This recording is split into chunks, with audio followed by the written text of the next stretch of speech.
Hola, estamos empezando hoy día el primer programa de arquitectura global aquí en el showroom de SOS. Estamos con Walter Junge, Cristian Bosa, el elenco estable, como hace 12 años en nuestro programa que se llama Arquitectura y Ciudad, si alguno de ustedes recuerda. Y tenemos hoy día como invitados a Cazzu Segers, arquitecta chilena de gran trayectoria, Cristian Undurraga, sin necesidad de decir su currículum, ustedes lo conocen, y Luis Alonso, arquitecto español, avecindado en Chile en los últimos años, con vasta obra. Yo quisiera, antes de dar la palabra a nuestro invitado, hacer un recuerdo con Cristian y con Walter de ese programa que duró 2-3 años de arquitectura y ciudad, y que después cambió a ciudad y cultura, y que hoy día de alguna forma estamos con otro nombre, con otra idea, con otro formato, pero rindiéndole un homenaje a ese éxito que fue tan largo, tan notable, ¿no es cierto? Ciertamente creo que los medios hoy en día nos están ayudando finalmente a poner en la boca de nuestra sociedad el tema de la arquitectura. Disciplina que ha sido tan olvidada por los medios y ha sido tan poco discutida, tan poco analizada. Yo me recuerdo en la misma época que hace mención Jorge, que era muy difícil hablar de arquitectura, no teníamos como el oficio de la crítica, no teníamos probablemente los conocimientos. Ahora no nos cuesta nada usar el internet y ponernos al día de lo que está sucediendo en Japón, en Estados Unidos, y poder ampliar nuestros conocimientos. La diferencia con esa época es que ahora sí que vamos a tener más puntos de vista, sí que vamos a tratar de llegar a un público que le interese la arquitectura. Ustedes han visto otros programas de arquitectura que están en la misma línea, y queremos entonces apoyar esa misma idea con este programa. Complementando un poco lo que tú dices, Cristian, y yo pienso que la época que nosotros hicimos ese programa es radicalmente distinta a la actual.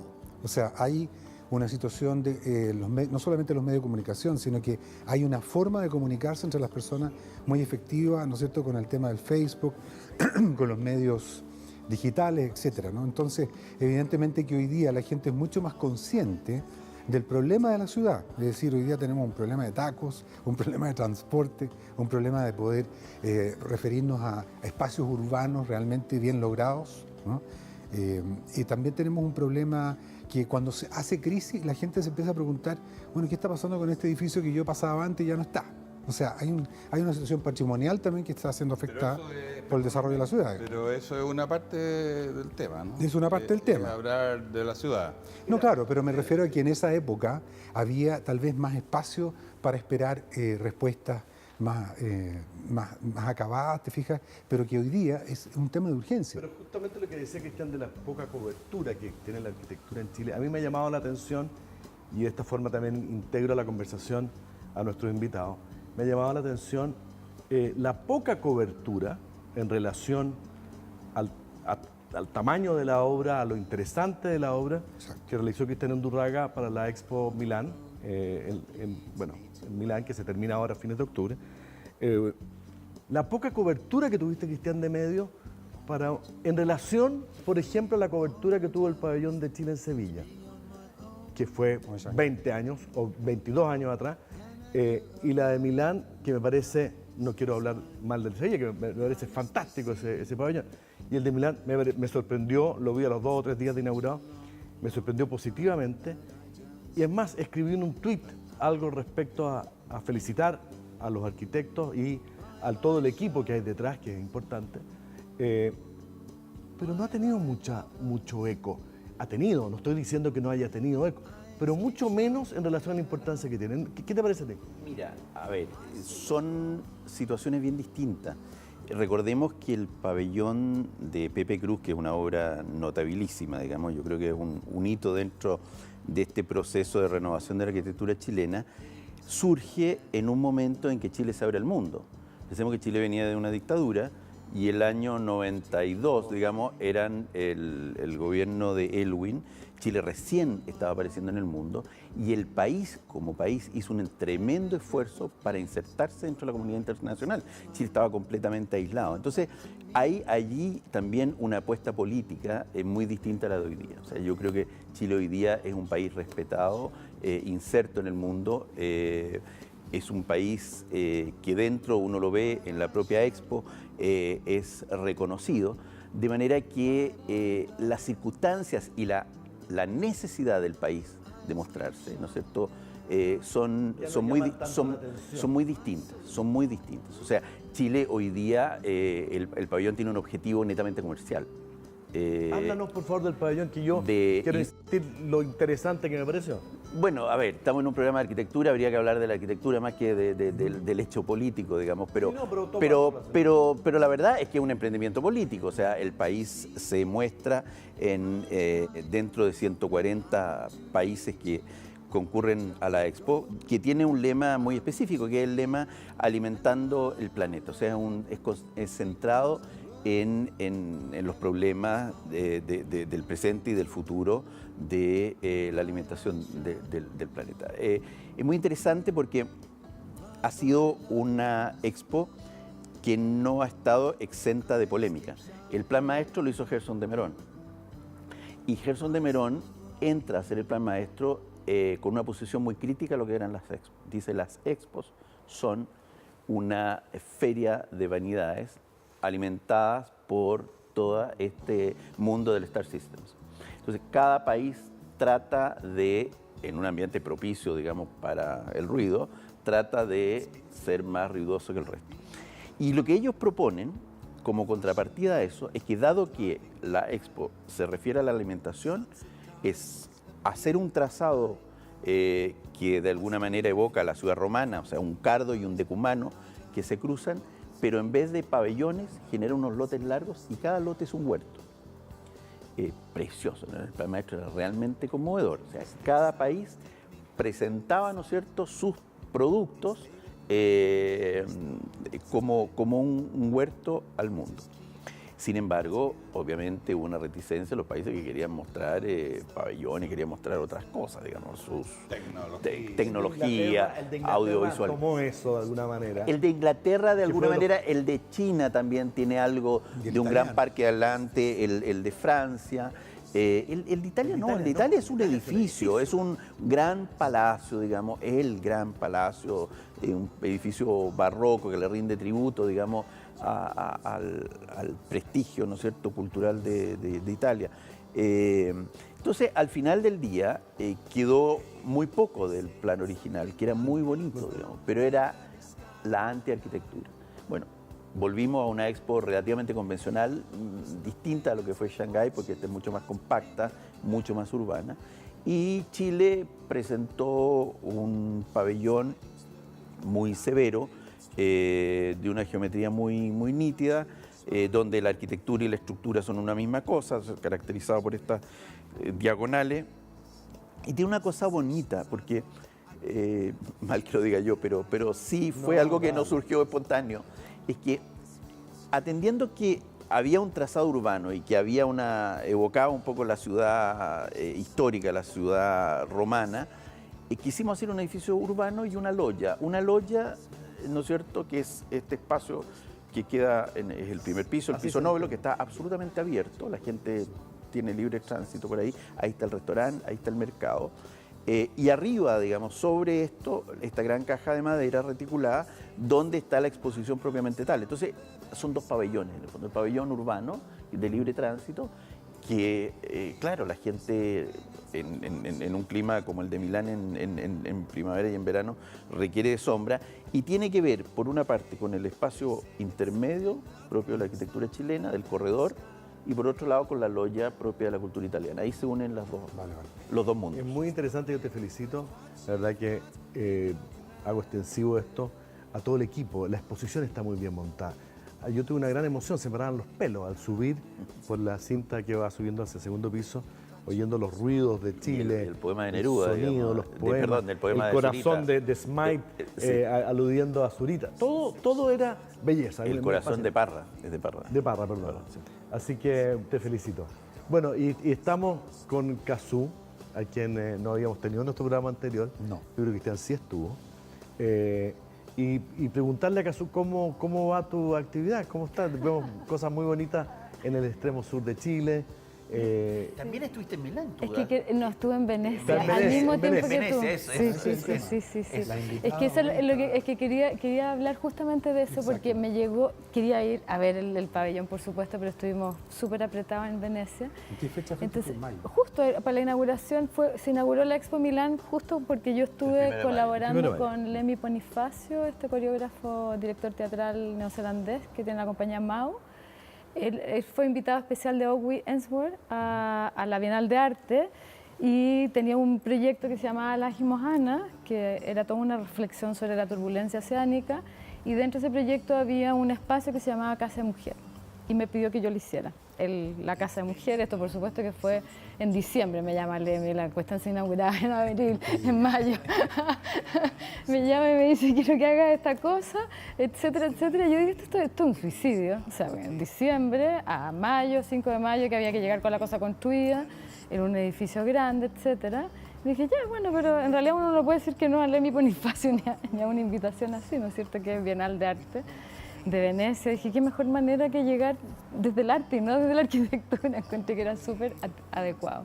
Bueno, y yo había hecho un proyecto para un monasterio carmelita que se llamaba la Casa del Peregrino, y tenía una capilla que era muy bonita, una capilla central que tenía las 4 direcciones, estaba completamente, pensaba como la cardinalidad, y estaba marcando eso. Entonces estas eran como 4 hojas que se abrían.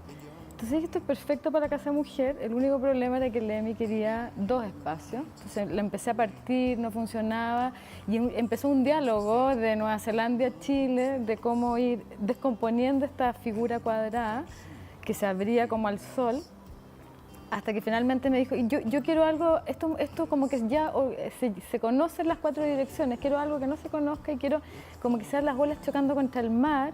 Y de repente me dice, yo un espacio de luz y un espacio de oscuridad. Y bueno, entonces empecé a pensar qué era la luz y la oscuridad. Fui a dibujar las olas de Cachao, la rompiente de las olas, hacia donde diablos salimos con esto. Y de repente apareció, y fueron dos cuerpos, uno pensados en metal, uno negro, completamente negro, que era el cuerpo como lo masculino, y otro completamente espejado, como para que reflejara todo el entorno. La casa iba a ir en el Jardín de la Virgen. Y bueno, y después empieza como la tarea de decir cómo monto esta cosa, cómo lo llevo en los tiempos, etcétera. Así que hice el cálculo estructural rapidísimo. ¿Lo construiste allá mismo? Es que lamentablemente, esa viene la parte B, se hizo todo. Contraté a una arquitecta italiana que es del estudio Mendini, que cotizó la cosa, estaba para hacerse, y Lemmy no levantó los fondos. No hubo la plata para hacerlo. No, la plata para hacerlo. No hubo la plata para hacerlo. Qué lástima. Entonces, bueno, finalmente yo le dije ya, entonces cuando la cosa no llegaba a la plata, dije ya, pensemos plan B, C, Z. Z era, metemos algo entre las maletas, vamos y hacemos el acto de inicio, y después llegará la plata para hacer esta cuestión. Y fuimos, contratamos Cristal de Murano, que llegó en un vaporeto, y hicimos un acto que fue un performance de 4 días. Entonces finalmente la Casa de Mujer se volvió esta performance, y bueno, estuvimos metidos de cabeza ahí, y llegó mi prima que vive en Milán, que fue a la inauguración de la Expo, y me contó que el pabellón de Chile había sido pero un exitazo, que era una cosa increíble, que recorrerlo era excepcional. Entonces me llegó como toda esta experiencia del usuario, ¿no es cierto?, de lo que se logró. Y entonces, mil Muy orgullosa, felicitaciones. Felicita, Sí, del resultado de la Expo en Milán. Y Pero podríamos construirla aquí, pues. La Casa de Mujer, ¿no es cierto? Que La Casa de no Mujer está vamos a hacer lista, lo podemos hacer cuando quieran. los quiero interrumpir un segundo porque vamos a ir a comerciales y luego vamos a regresar a ver si nos cuentas un poco más cómo fue la experiencia y el resultado de esa exposición. Bueno, ahora vamos a hacer un pequeño alto de comerciales con nuestros auspiciadores.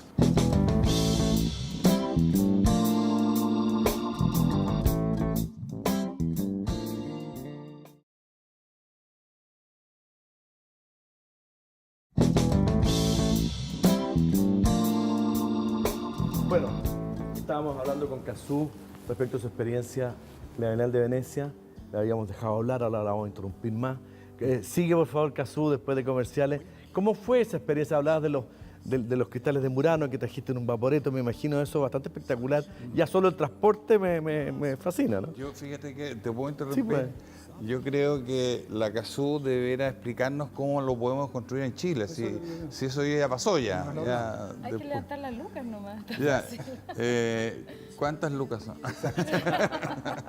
¿Cazzu es un pabellón permanente? O sea, podría ser un pabellón una permanente. capilla, digamos, una Sí. suerte de que- lugar ritual. O sea, Lo que era muy bonito en la idea del EMI, y yo después te voy a contar qué fue lo que yo pensé después de hacerlo, es que este espacio iba a ser un espacio de intercambio de las mujeres de todas partes del mundo, que hicieran sus performances como de las distintas disciplinas, de las distintas actividades para poner como el tema de la mujer.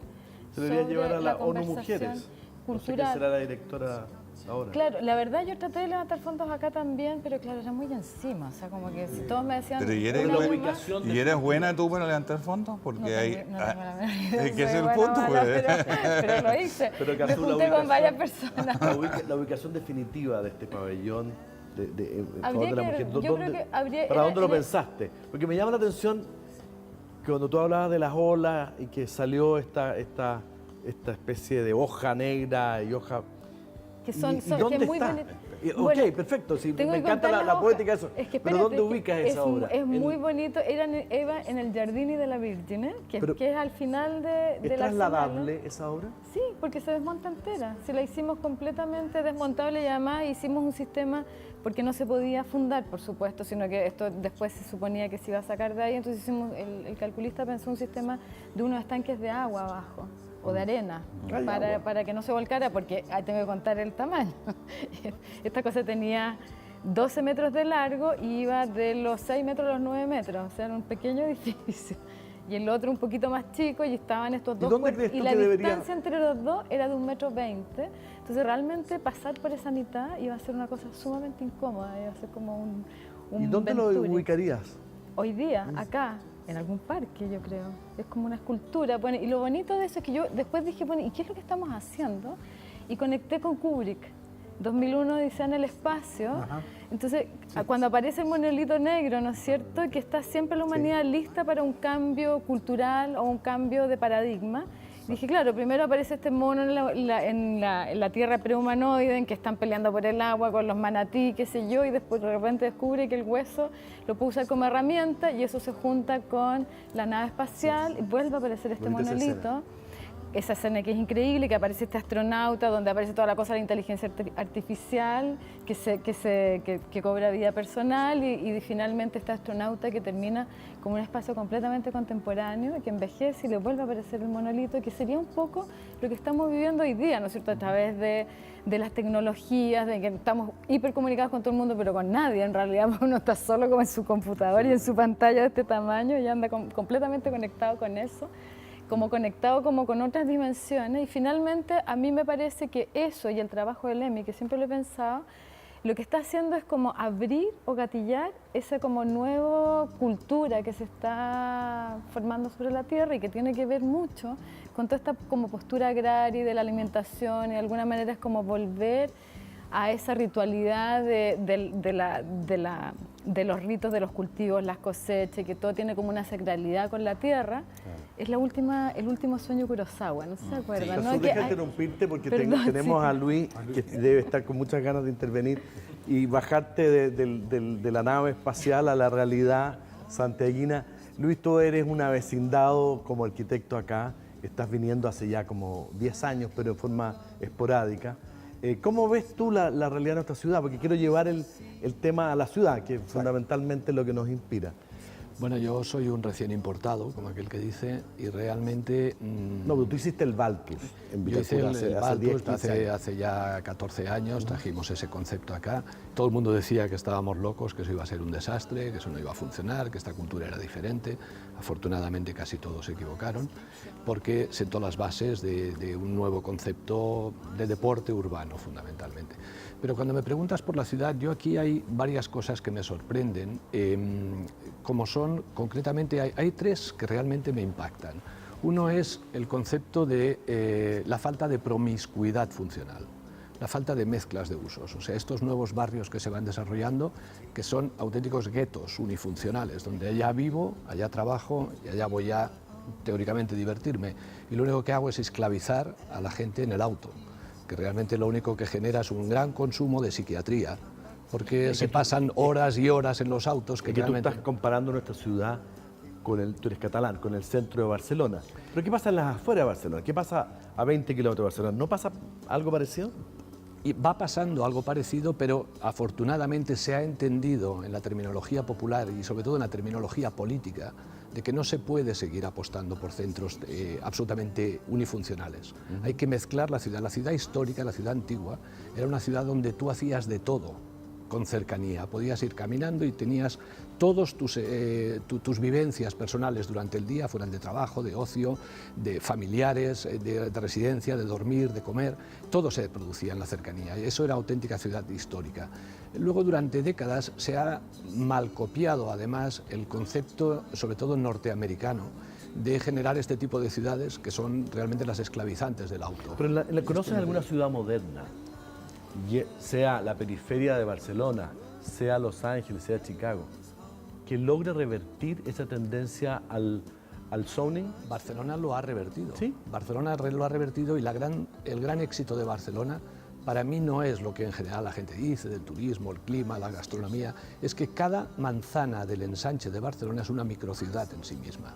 En cada manzana tú puedes encontrar residencia. Al casco histórico? Sí, o sea, yo digo no al casco histórico, no, lo que está en la periferia. No, es que todo el centro de Barcelona es absolutamente promiscuo. O sea, tú en cualquier manzana, en cualquier bloque de Barcelona encuentras vivienda, oficinas, comercio, guarderías. Pero te estoy preguntando por otra cosa. No, pero en los barrios nuevos se está implantando esa filosofía. ¿Qué pasó? En Barcelona tuvimos una suerte tremenda, que es que tuvimos un político que apostó por la arquitectura, que fue Pasqual Maragall, que afortunadamente durante años y años lideró la ciudad de Barcelona y consiguió una transformación tremenda en el sentido de que la arquitectura tenía una tremenda responsabilidad social, de cohesionador social y de transformación de la vida de todos los ciudadanos. Tu primer modo de vida es dentro de tu ciudad, no es en el Estado, no es en el país, es en tu ciudad, es lo que vives cada día, cada hora. Y por lo tanto, el tener un político que apostó directamente porque la arquitectura tenía que ser un regenerador ciudadano, tuvimos una suerte tremenda los arquitectos, afortunadamente en ese sentido, y se consiguió transformar Barcelona. Y eso se ha transmitido ya por osmosis a todos los barrios, a todas las zonas nuevas, en la que se ha entendido ya que el nuevo modelo de ciudad tiene que ser el antiguo, que simplemente consiste en que haya de todo. ¿Puedo apoyar tu ponencia? A mí me sorprende enormemente en forma positiva lo que hizo Pasqual Maragall cuando, a raíz de la Villa Olímpica, ¿no es cierto?, exigió o ordenó que ésta mantuviera esa coherencia que tú describes tan claramente respecto a la multifuncionalidad que debe tener la ciudad. Y fue capaz de dar vuelta a la ciudad hacia el Mediterráneo, que es el alma de Barcelona. Barcelona, como habíamos conocido siempre, miraba al Tibidabo, le daba la espalda al Mediterráneo. Y ahora la ciudad se abre al Mediterráneo y corre el puerto y hace playa y trae palmeras del África, qué sé yo, y la ciudad es realmente notable. Pero paremos un segundo que nos están pidiendo que cortemos para ir a comerciales. Un segundito y volvemos.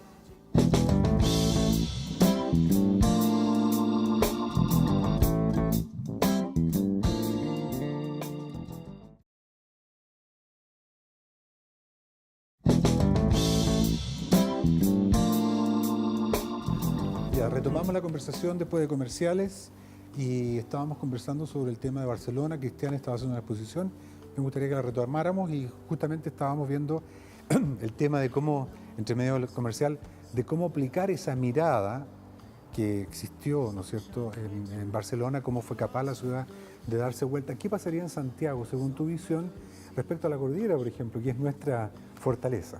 o respecto de los cerros. O que respecto a quedan- los cerros son en general. como- casi como barreras hoy en día, ¿no? Cuando realmente deberían integrarse mucho más. Pero yo veo que se siguen desarrollando barrios equivocadamente unifuncionales. Afortunadamente, fijaros una cosa, cuando hablabais de la Villa Olímpica, yo ahora estoy desarrollando un nuevo barrio, que por discreción todavía no puedo decirlo, en Santiago, en el cual pongo como ejemplo la Villa Olímpica de Barcelona. Hace 25 años que se planificó la Villa Olímpica y sin embargo sigue siendo para mí un ejemplo de referencia, precisamente por todo eso. Y curiosamente en aquel momento hubo una discusión grandísima en cuanto a la densidad, qué densidad había que aplicar. Y toda la clase política tenía miedo a aplicar una densidad muy alta. Sin embargo, después se ha reconocido por las clases políticas y arquitectónicas de Barcelona que la Villa Olímpica habría admitido y habría sido aún más positiva con más densidad aún.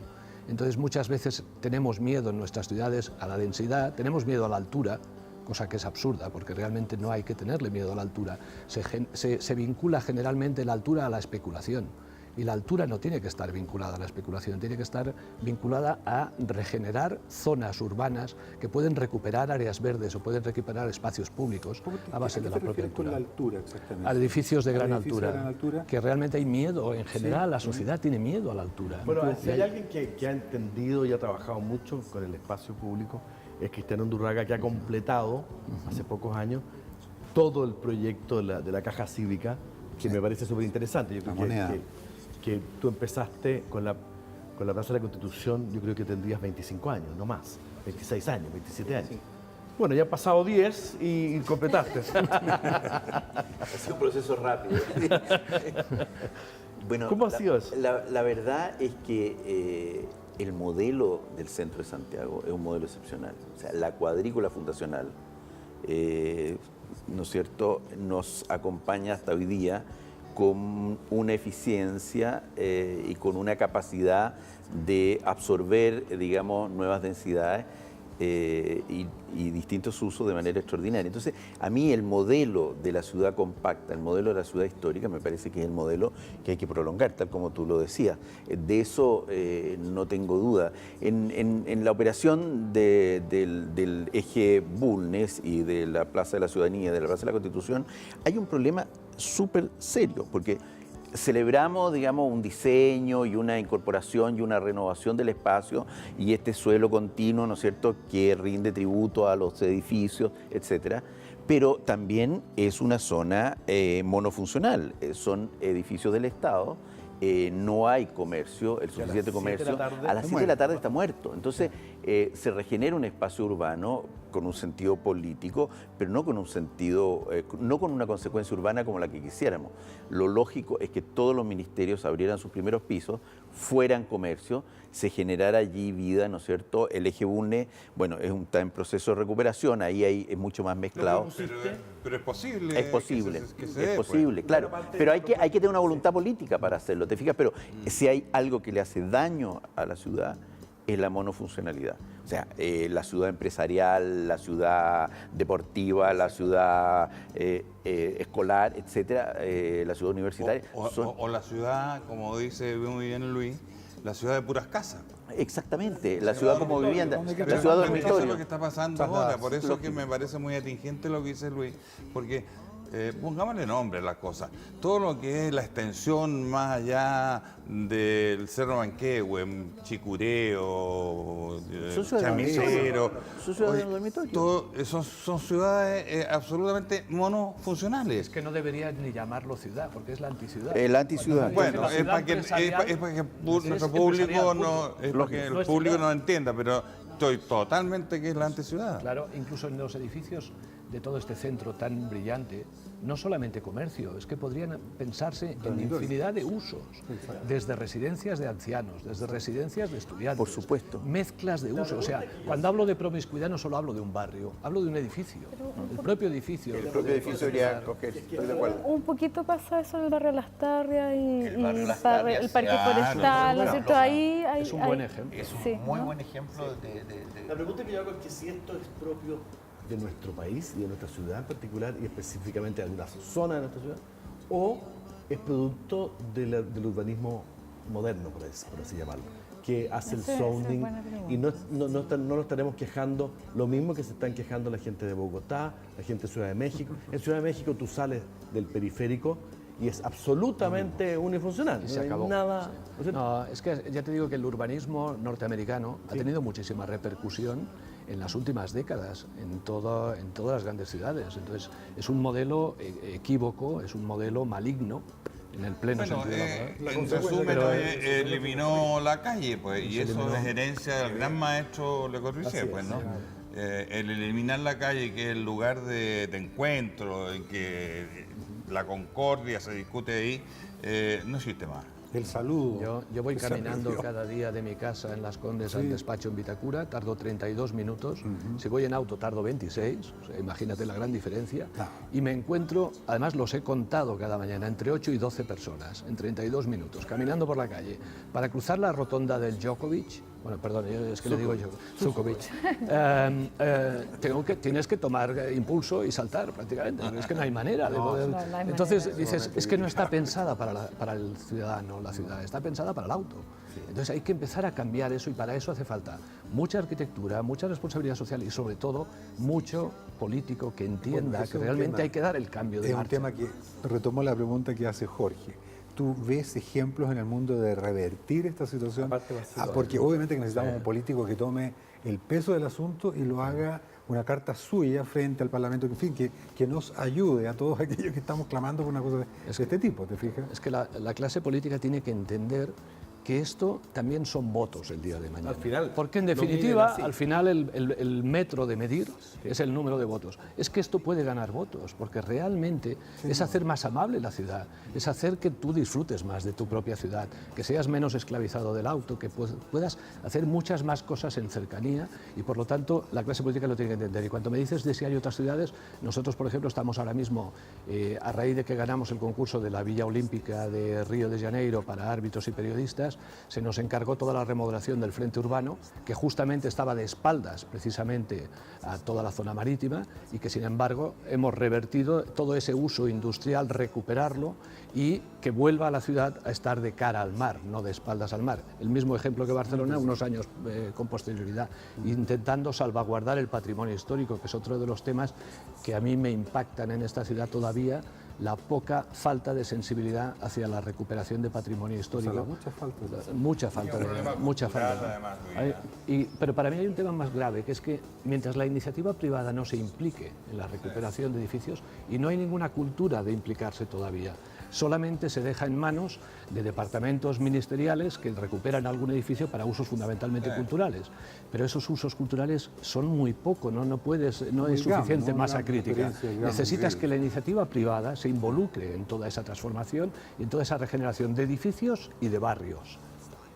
Es fundamental. Un resultado muy positivo en el caso del barrio de Las Tardes. Es muy complejo, Luis, porque no hay, o sea, cualquier persona que se quiera meter a recuperar edificios patrimoniales, yo estoy trabajando bastante con una familia que tiene muchos edificios patrimoniales y tienen la voluntad de hacerlo, pero es que está lleno de restricciones absurdas que te lo hacen así como que si tú no tienes realmente como una especie de guerrero adentro, váyanse a la punta del cerro todos, porque las normativas están, lo que traban todos los sistemas, todos los sistemas, y por otro lado, estoy totalmente de acuerdo contigo, y estamos como envenenados con una cultura americana, que lamentablemente se nos inoculó acá.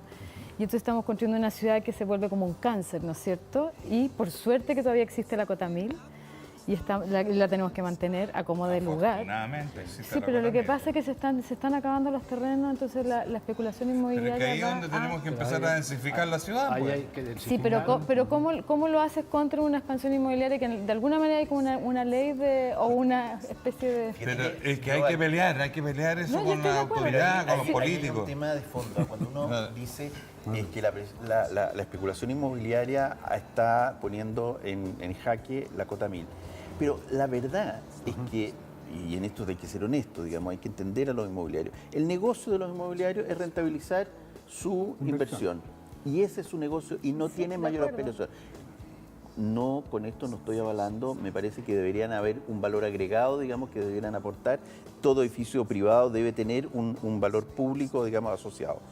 Pero pero las normas las pone el Estado. Entonces es responsabilidad del Estado, digamos, un de incentivo. decirnos cómo vamos a vivir en los próximos años. O sea, a ver, nosotros cómo cooperamos, estamos disponibles, todos los que estamos aquí estamos disponibles para cooperar con el Estado, para vivir de una manera, Para pensar cómo para vivir. tener una conciencia colectiva, digamos, y vivir de una forma más culta.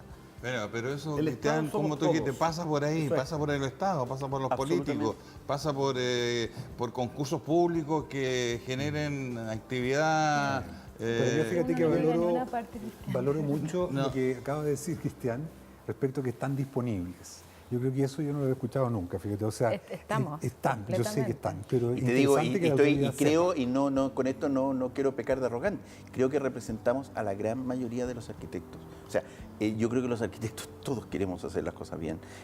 Sin embargo, no se puede culpar ni a los arquitectos ni a los inmobiliarios de muchos de los problemas de la Toda ciudad. razón, toda razón. O sea, hay una política pública Absolutamente. que es la que nos... Y hay una cultura. Por eso, Una Cristian, no pero... cultura. ¿Ah? Una no cultura. no cultura. Una no Fíjate cultura, que pero hay una cuando se política hicieron- pública que es la que ordena la ciudad. Cuando se hicieron las torres del San Borja, que para mí, modo de ver, es uno de los grandes pecados que tiene la ciudad. Una de aberración Santiago. urbana. Claro, en vez de hacer una ciudad densa de 4 o 5 pisos con patio central, hacer barrio, ¿no es cierto? Se hicieron estas torres en que están sobre unas plataformas en que, oye, las violaciones en la noche son día por medio. Existe la no ciudad. ¿Por qué la autoridad en ese momento hizo esas torres?